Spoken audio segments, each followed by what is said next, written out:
ate ne group yammwe ya boda zammwe ngenda kubayamba kubanga mukoze ekyobuzira.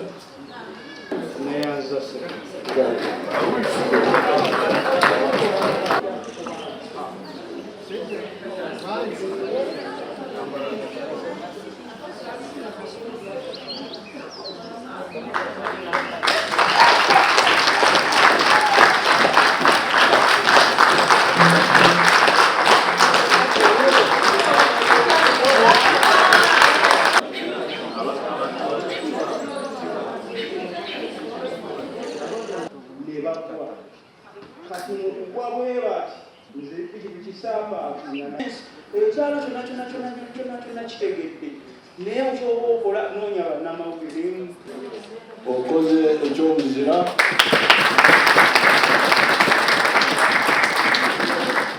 nawe ofuusa omunansiko nga nze kati bagenda kukuweereza omudaali wali guwuddeko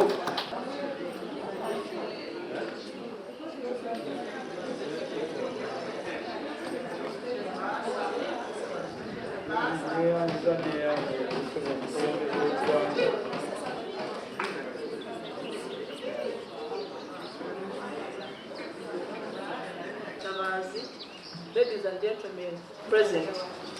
on behalf of the Office of the People of Uganda, to all civilian activists who have contributed, on the 25th of February of this year, Mr. Katabazi arrested the assassins of late Engineer Daniel Bosa, the clan leader of the Ndiga clan,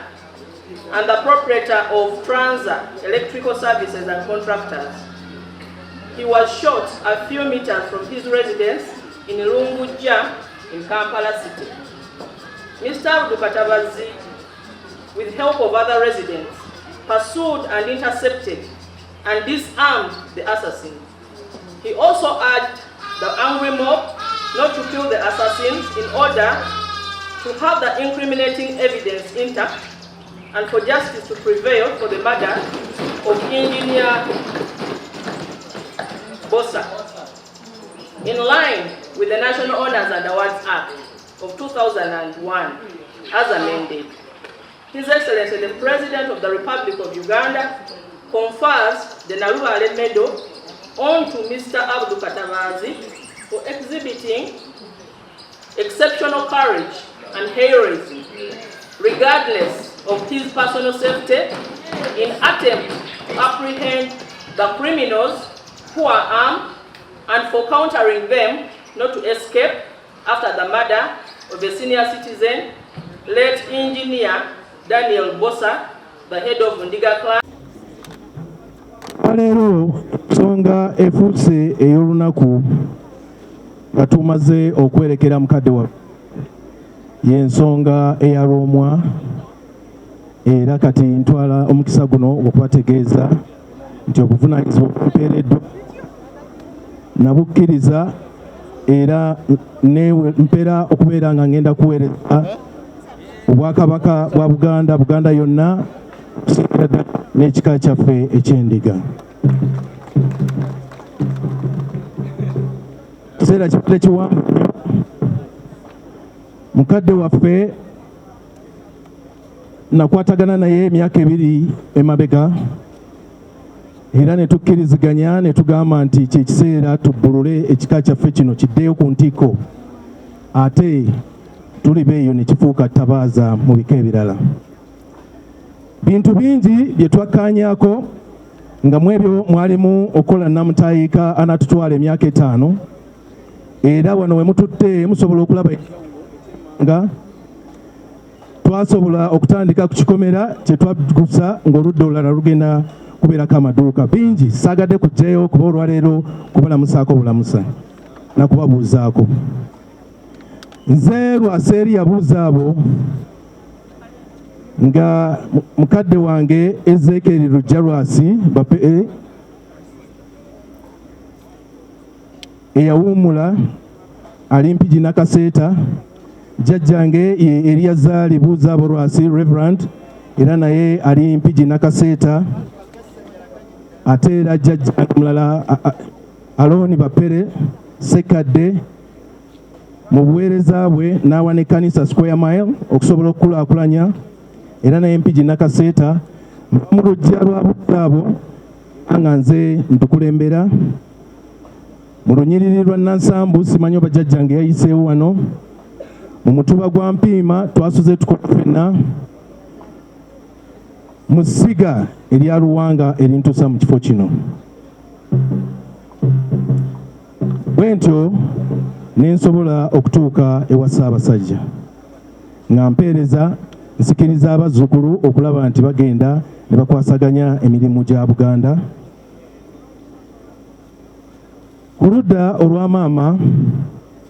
ye Miriam Owekyejo n'abawanuka kati gavumenti ya Ssaabasajja nga nkolerera ekika kyange era n'obwa Ssaabasajja ate era n'obuweereza mu bitongole eby'enjawulo omuli n'ekkanisa Namugongo z'omu kubalaba nti tubbulula ekifo ekyo ky'abajulizi era ndi muwandiisi waayo ekkanisa endi mu 5 njagala nnyo. Venerable Bwembu bw'abadde wano ne Reverend Rasiri Stephen muto wange be bamu ku abawo obujulizi. Gye tuvudde ne Engineer Daniel Bosa kati omugenzi tukoze ebintu bingi ate era ne tuwa essuubi. Olwaleero mbawa obweyamu nti ye we yakomye olw'olukiiko olulungi olukwatagana nga mulimu n'abawabuzi tugenda mu maaso okutuukiriza byeyama gye muli ate era twongerezeeko n'ebirala. Nsuubira nti mu kiseera ekijja we muliddira wano tujja kuba tuyinawo n'enjawulo. Siyinza kwerabira kwebaza Oweekitiibwa Joyce Ssebugwawo minisita wa ICT, Dr. Sarah Nkonge, Haji Musa Mpungu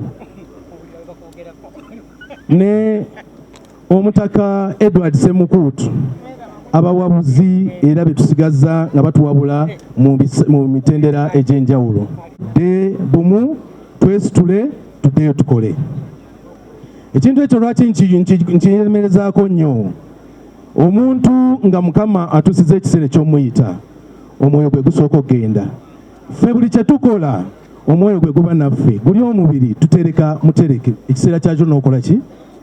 Naye mbasaba mwenna tuddeyo tuweereze ebigambo tukoze bingi tubadde ekiseera kyonna nga tuwuliziganya era nsaba buli omu kyataddemu tetuyina kye tuyinza kukolera okugyako okusaba Mukama akuddizeewo. Njagala tusigale nga tukwatagana abazzukulu abeddira endiga abajjwa ab'ensonga tubeere nga tukwatagana. Gavumenti eza wakati obukulembeze bwonna nga tetubuleseeyo bwe tutakwatagana nange kijja kunnemerera naye bwe tunaakwatagana tujja kukola.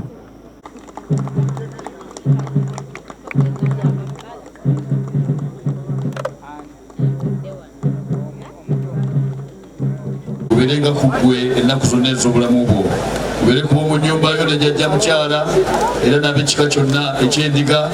awamu naffe ffenna abali mu Buganda ne Uganda ne bajjajjaffe abataka mu busolya bw'ogenda okukolagana nabo mukolagane bulungi ate era tuleke tuzimbe Uganda awamu ne Buganda tubeere bumu. Omukisa ogwo abaluganda mwenna ngusabye guleme okutuvaako ne bulijjo nga tuli mirembe leero n'emirembe egitagwawo. Katonda Dr. Twaha Kawase, abataka, abakulembeze, emitendera egy'enjawulo,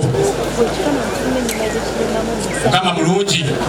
era ekiseera kyonna.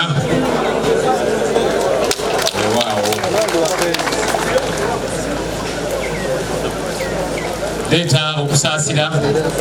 eri famire okusookera ddala eri maama n'abaana eri ekika ky'endiga eri Obuganda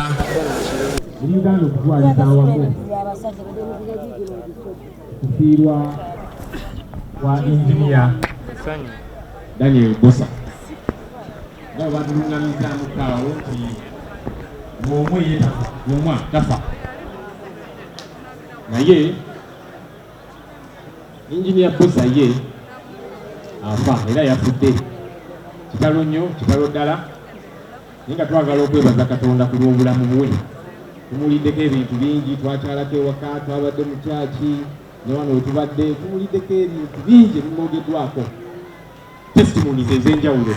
era twagala okwebaza Katonda ku lw'obulamu bwe twagala okwaniriza y'omwa omujja Omutaka Elia Lwasi sebo tukuyozaayoza era nga tukwaniriza tulina essuubi nti ogenda kukwasaganya obuvunaanyizibwa buno ogenda kukulembera ekika ky'endiga era nkakasa kubanga baatugambye nti injiniya Bosa obadde okwatagana naye era nkakasa bingi by'omuyizeeko byojja otwala mu maaso mu nsonga z'obukulembeze ebyaddala obukulembeze bwo si bwangu naye tulina essuubi tujja kukwasaganya nga wekwata Katonda ng'owuliriza abakulembeze banno n'abantu b'otwala kikulu nnyo ekyo obukulembeze yala okwebaza abakulembeze bannange abali wano nange ow'ekitiibwa Abubeka Kawalya kuva e Lubaga Honorable Teddy Namboze mbaka omukyala ow'empiki era ekatukyaza n'abakulembeze abalala Chairman LC5 naye namulengeddeko wali omukulu obukulembeze era nga bwe nayogedde eggulo mu kyaki obukulembeze si bwe bwangu ennyo ne bwe twekwata Katonda ne tukola ekyo ekitusaaniddemu ensonga zitambula era lw'omu omujja fere tulina kubuusabuusa nti nsonga ojja zikwasaganya era naffe tujja kugabirako bingi ewaawo nekino kanjogere lambulira abakulembeze bannaye ku mitendera egy'enjawulo naddala ffe bannabyabufuzi obukulembeze kikulu nnyo okubeera omwetowaze ekyo tukiwulidde nnyo ku mugenzi injiniya abadde musajja mwetowaze musajja muwulize nga musajja mukakkamu ng'ebitiibwa byonna abirina nga sente zazirina nga musajja alina zi bizinesi ez'enjawulo naye nga musajja mukakkamu musajja mwetowaze nga mukulembeze naye abazzukulu bayogedde eggulo mu kyaki ne batugamba nti abadde atukulembera bulungi era nga atuwuliriza ekyo kikulu nnyo mu bukulembeze okubeera nga tuwuliriza abantu be tukulembera obukulembeze oluusi butuleeta amalala kikyamu bannange bayibuli egamba nti amalala bakulembera ekigwo bannaye mbasaba abakulembeze bannange nga nange bwe neebulirira tubeere beetowaze tubeere bakakkamu ne bwekubeera n'amalala bwe tuba nga tukulembera abantu tubawulirize oli ne waba takkaanya naawe ikiza okukumuwuliriza naye ensangi zino amalala gagenda ne gayitirira ze drone ze muwulira owekitiibwa Katikkiro yakyogeddeko zi drone ezo bazitwaliramu abaana nti kaakati ono takkiriziganya na gavumenti eno yawagira kira bali eyo mu makomera bavundira mu makomera abalala n'okubaziika twabaziika lwaki lw'amalala agali mu bukulembeze abantu babeere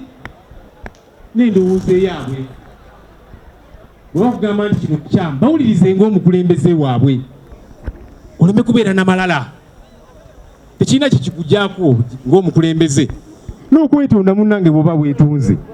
tekirina kikikuggyako ng'omukulembeze infact kikwongera n'amaanyi ennaku ezaayita nalina story gye nalaba ku TV omukyala yakaza baawe yamukwata mu kikolwa eky'obwenzi ng'amukaza